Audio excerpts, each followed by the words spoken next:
A suspect in the bomb attack on the chairman of the Joint Staff of the Army of Bosnia and Herzegovina, Lieutenant General Anto Jelic, has turned himself in to police. The man is believed to have thrown an explosive device from a moving vehicle at the general's car in a tunnel near Mostar on Friday.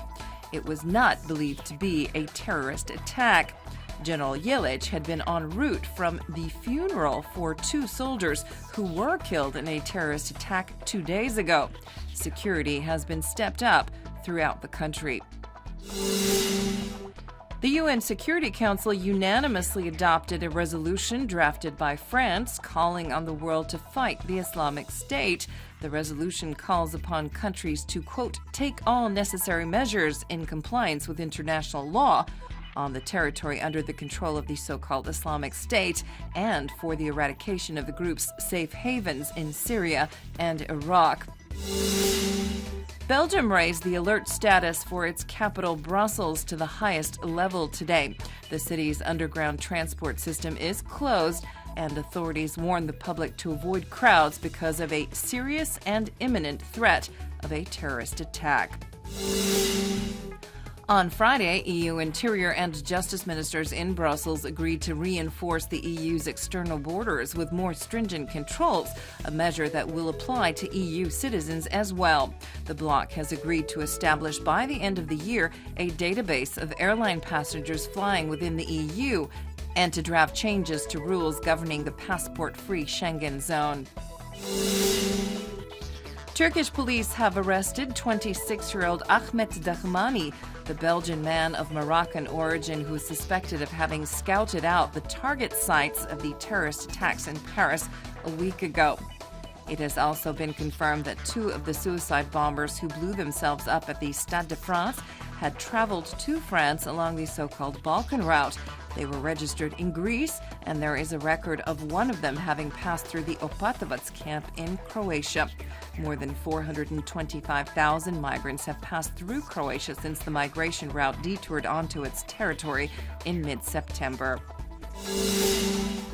In tennis, at the ATP World Tour Finals in London, Croatia's Ivan Dodig and his doubles partner Marcelo Melo of Brazil will advance to the semis after they defeated the Polish-Serbian duo of Matkowski and Zimonjic 3-6, 7-5, 10-6, and after Royer and Tecau beat Frenchmen Herbert and Mahut.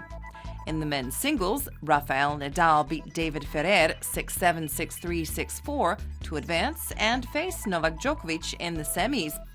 Stan Wawrinka faces Roger Federer in the other semifinal. In domestic Premier League football, Dinamo beat Slaven Belupo in Koprivnica 2-1 in round 17 of play. Delic scored for the hosts in the 41st minute. Dinamo gets the equalizer a few minutes later. Enriquez nets the final goal. In today's matches, Hajduk plays Inter, Osijek hosts Rijeka.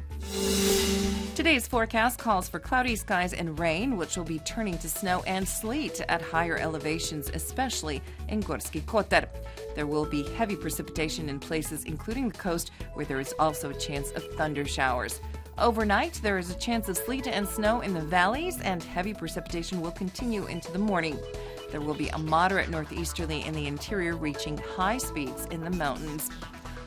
On the better part of the coast, expect moderate to strong southerly and southwesterly winds. In the north, there will be a rising high to gale force northeasterly. Afternoon temperatures in the interior will be between 0 degrees Celsius in the mountains and 6 degrees in the valleys. Temperatures will dip further by evening.